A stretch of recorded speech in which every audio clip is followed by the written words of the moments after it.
Every Friday we celebrate Connecticut's cultural districts, and today we're highlighting New London's Cultural District and Arts Council.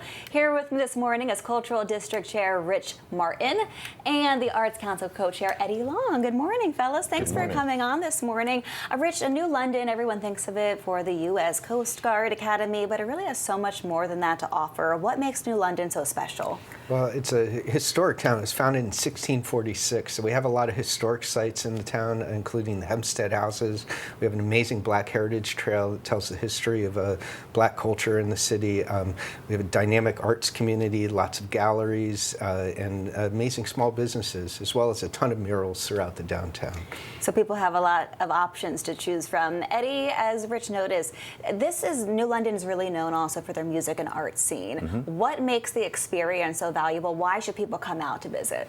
Well, the murals is a good place to start. We actually have 27 outdoor murals, which is always a big draw for the downtown area. And then ingrained in all of our local businesses and restaurants, we have art everywhere. I mean, just this week in the Cultural District, a restaurant called Harbor Cantina opened up. There's a mural inside done by a local artist. I mean, this is so New London. It's everywhere you go in the city, so it's something we can really hang our hat on.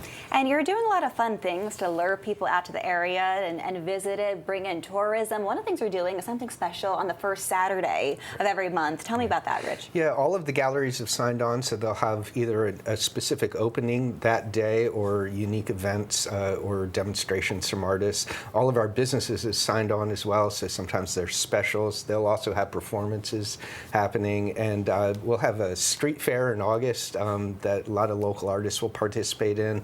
The Connecticut Maritime Heritage Festival falls on one of those Saturdays in September, and in October the New London Arts Council will sponsor their art stroll. So it's a fun time to come down and just sort of explore the whole downtown.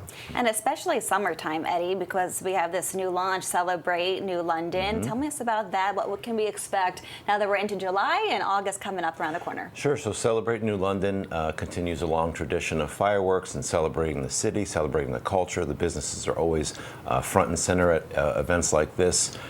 For the art stroll that comes later in the year, as Rich mentioned, in October, there are a total of 16 galleries and studios throughout the city. So those places are activated, but for something like Celebrate New London, there will be a creative village, which is essentially a vendor market that will take place on Lower State Street, right near our Parade Plaza, which has the whale tail fountain that everybody really relates to New London. And that is a really good opportunity to celebrate local businesses and have people come out, walk up and down the street, and really get to engage with some of our local artists who will be creating art in the street.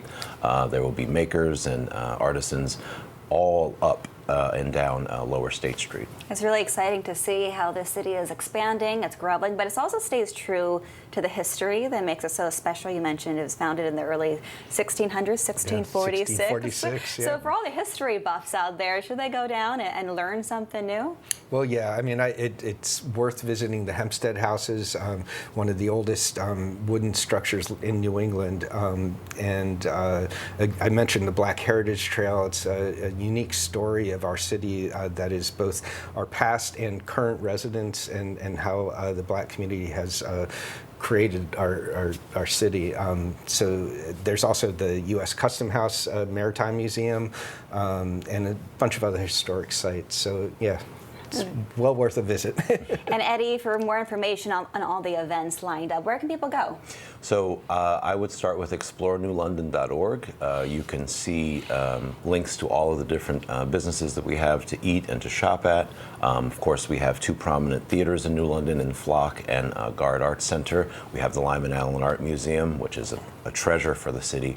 And so I would recommend explorenewlondon.org, or if you go to newlondonartscouncil.org, you have connections to all of those different links as well. I hope a lot of people go check it out, especially on a beautiful weekend like this weekend. It's a holiday weekend. The weather's looking great. Go out and see a new city and learn something new. Thank you so much for coming on this morning, Rich and Eddie. Really appreciate it. We still have a lot more ahead on the Fox 61 Morning News. Here's what's next.